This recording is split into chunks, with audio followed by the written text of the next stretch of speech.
nama saya Yolanda dari Prodi Pendidikan Ekonomi. Di samping saya ada guru semasa saya SMA di Joseph Katulistiwa Sintang. Baik Miss, perkenalkan diri. Oke, terima kasih Yolanda waktunya. Assalamualaikum warahmatullahi wabarakatuh. Selamat pagi buat teman-teman. Perkenalkan, nama saya Triuntari SPD.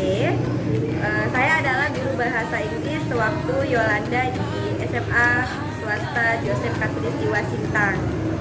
Nah, sekarang saya bekerja di SMP Itero Bani Sintang dan saya juga mengampu mata pelajaran bahasa Inggris di SMP Itero Bani Sintang. Oke, baik Miss. Di sini saya ada beberapa pertanyaan mengenai perkembangan peserta didik saat Miss mengajar di kelas. Pertanyaan yang pertama, menurut Miss, bagaimana perkembangan anak remaja saat ini dilihat dari fisik, intelektual, sosial, dan moral? Ya, baiklah, terima kasih. Saya akan menjawab pertanyaan dari Yolanda bahwa perkembangan peserta didik saat ini untuk di bagian intelektual, khususnya di dalam pelajaran bahasa Inggris, saya tuh bisa melihat betapa masih rendahnya motivasi. Yang pertama ya, motivasi mereka, kemudian yang kedua adalah paham tidak pahamnya mereka, karena selama ini yang saya tahu ketika mereka belajar bahasa Inggris, mereka itu tidak memahami konteks pertama, tujuan dari belajar bahasa Inggris itu apa.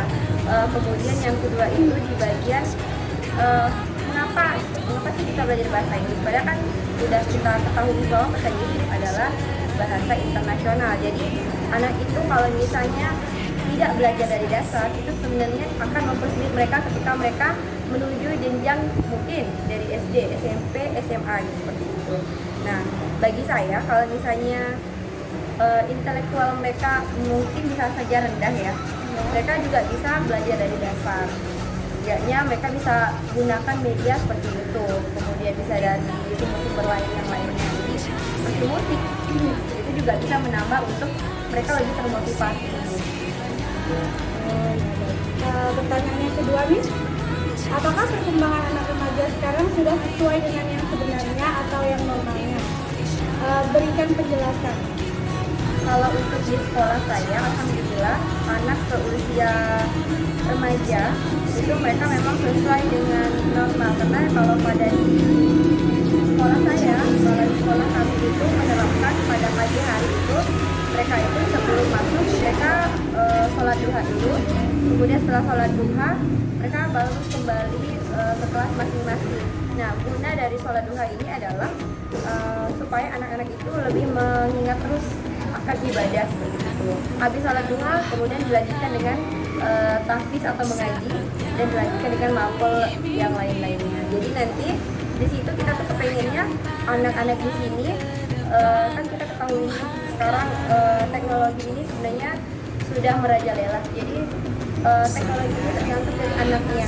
Ketika anaknya melihat dari segi positiflah yang akan keluar. Namun kalau berbanding sebaliknya, kalau misalnya dia lebih ke negatif dan hasilnya nanti akan seperti negatif. Dan kami sebagai guru lebih menekankan bagaimana kalau misalnya kita benar-benar sebagai guru, sebagai tutor, kita benar-benar mendidik gitu. Jadi peserta didik selain kita kembangkan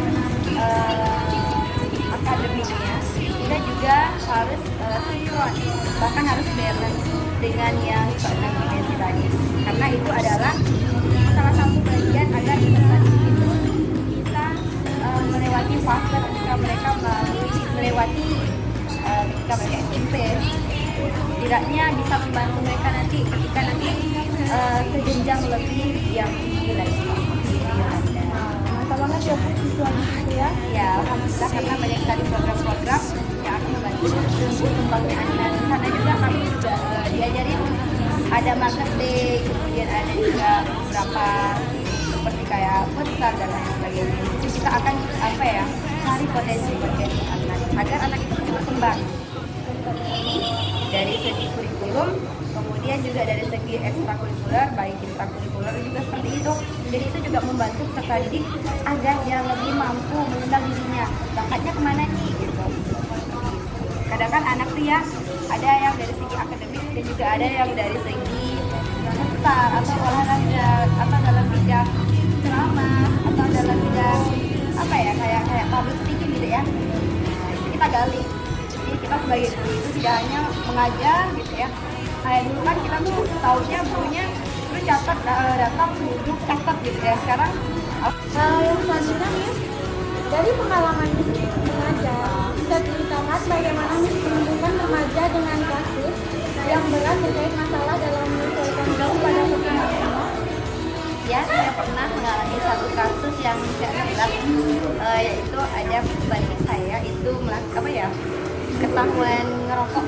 Nah jadi yang ngerokok itu kebetulan perempuan juga. Nah jadi di situ saya tahu bahwa anak SMP itu benar-benar yang dari peristiwa itu kita bisa nih tahu anak kapan dia tuh punya masalah. Ketika kita sudah akrab sama anak, kita lebih mudah untuk melihat mereka perilaku yang tidak diinginkan. Nah ketika mereka tahu, kita beri perhatian, kita atasi semuanya. Bagaimana sih cara Miss menyelesaikan masalah tersebut dan membimbing remaja tersebut untuk memperbaiki diri? Saya mengatasinya dengan melalui pendekatan yaitu kontekstual. Nah di sini agar peserta didik itu ketika melakukan kesalahan mereka tuh merasa disayang tadi yang sudah saya katakan tadi, ketika mereka sudah dirangkul mereka bebas untuk bercerita apa saja. Nah dari situ kita lebih mudah untuk memberikan masukan, saran, bahkan kita juga lebih mudah untuk memberikan nasihat karena umur-umurnya SMP ini mereka rentan sekali karena mereka itu fase pencarian jati diri tadi. Mereka pengen dianggap, mereka pengen diperhatikan, pokoknya sangat-sangat rentan fase-fase yang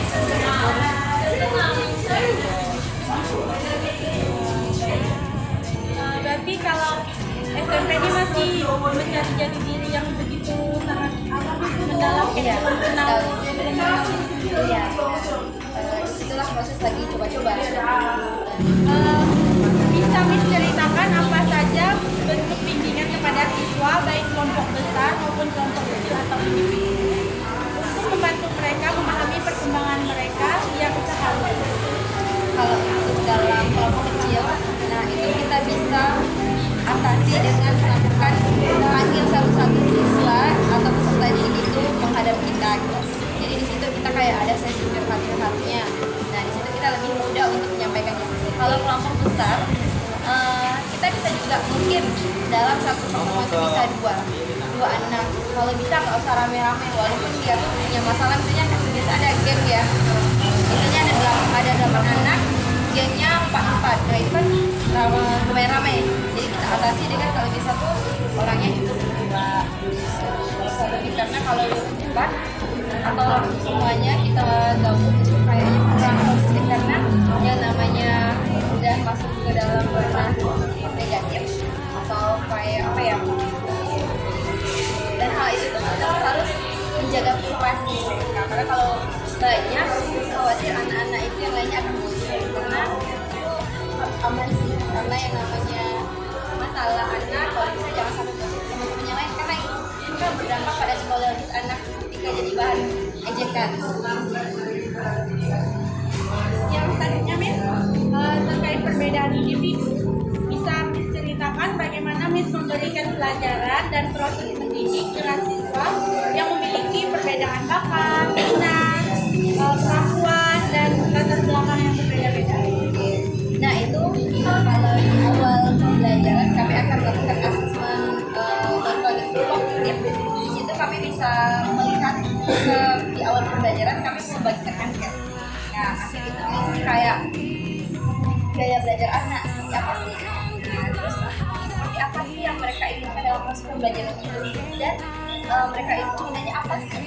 Kadang kan anak kan bermacam-macam itu ya, bermacam-macam karakter ya. Nah ada yang diam tapi suka nulis, ada yang suka ngomong. Nah bakat-bakat itu tuh sebenarnya bisa kita salurkan, kita kembangkan. Bisa jadi yang tadinya banyak omong kita jadikan dia ketua kelas atau kita jadikan dia sebagai orang yang bisa public speaking. Dari situ anak itu bisa merasa dianggap dirinya karena peserta didik ini kadang minta perhatian itu ada 2 cara ya. Nah yang pertama bisa dari segi positif dengan cara mereka bertanya atau lebih dalam kelas ada bisa dalam sisi negatif. Kalau negatif ini entah dalam hal ribut atau melakukan sesuatu yang tidak diinginkan. Oke, makasih Miss. Nah, ini ada pertanyaan Mas ini. Dengan masalah-masalah tentang siswa yang beraneka ragam, bisa Miss memberitahu tips dan saran untuk kami para calon guru bagaimana menghadapi masalah tersebut untuk kita mampu menjalankan tugas dengan baik. Oke, baik. Pesan saya ya, untuk guru-guru muda nantinya ketika ingin berada di dalam kelas, hendaklah kita berpikir agar anak itu lebih merdeka dulu. Karena memang kalau bisa di dalam kelas itu berkata pada kita ini, kenapa? Karena belajar di kelas itu lebih bermakna ya, ya. Nah, kalau misalnya udah pembelajaran yang bermakna, anak akan mengingat kita. Maksudnya gini, kita akan mendekatkan, kita ajak mereka itu mengenali kita mengenali mereka.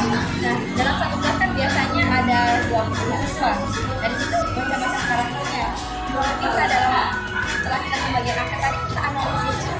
Oh, anak ini belajarnya suka pakai lagu. Oh, anak ini nggak bisa. Jadi kita bisa analisis apa kita gunakan. Kalau misalnya kita sudah ketahui, akan lebih mudah kita mendekatkan diri. Apalagi kalau misalnya kita mendekatkan diri, misalnya kita ajak murah, kita ajak dari situ lebih mudah.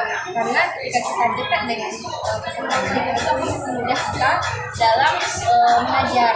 Nah, dari situ kalau umur anak SMP kan senang-senangnya senang-senang ya, mereka lebih dianggap karena dalam bentuk seperti itu mereka beranggapan bahwa mereka itu benar-benar disayang. Bisa lagi dikatakan kayak itu kita menjadi guru, tapi benar-benar harus welcome ya, nggak usah yang saya tuh pikirannya bahwa ini guru yang hari ini aku dapat saya lebih suka anak itu dengan saya tetap bukan sama saya gak ada takut dengan kapan saya menjadi serius, kapan saya bisa bercanda, lebih menempatkan tempat. Nah, dari situ ketika di awal pembelajaran kita tekankan pada pesan seperti itu kan ada. Jadi lebih bisa ke bawah suasana agar maksudnya nyaman dan Benar sekali karena kondisi yang menyenangkan itu akan menimbulkan perasaan senang. Makasih ya Miss waktunya. Kesimpulan dari hasil wawancara saya yaitu untuk perkembangan fisik, intelektual, dan perkembangan sosial pada anak SMP sudah berjalan dengan baik dan sudah berjalan seperti yang seharusnya.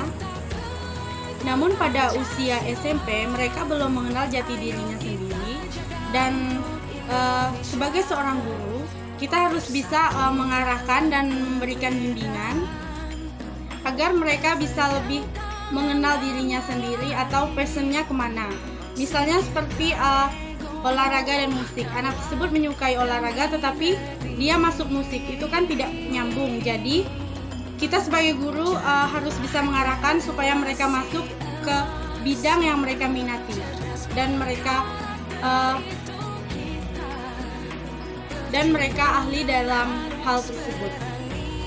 Dan di usia ini juga mereka memiliki sensitivitas tinggi dan usia ini juga mereka memiliki tingkat emosi yang sangat tinggi sehingga tidak bisa tersenggol dikit-dikit marah dan dikit-dikit marah. Sebagai seorang guru kita harus bisa memahami dan mengerti mereka karena perasaan mereka tidak bisa sehingga mereka merasa tidak dihargai dan macam-macam. Nah, tips dari saya, biarlah kita harus menjadi seorang guru yang tidak hanya mengajar tapi bisa mendidik, dan yang lebih penting kita bisa membawa suasana kelas dengan nyaman supaya murid dalam belajar juga betah dan suasana kelas dapat berjalan dengan efektif dan efisien. Terima kasih.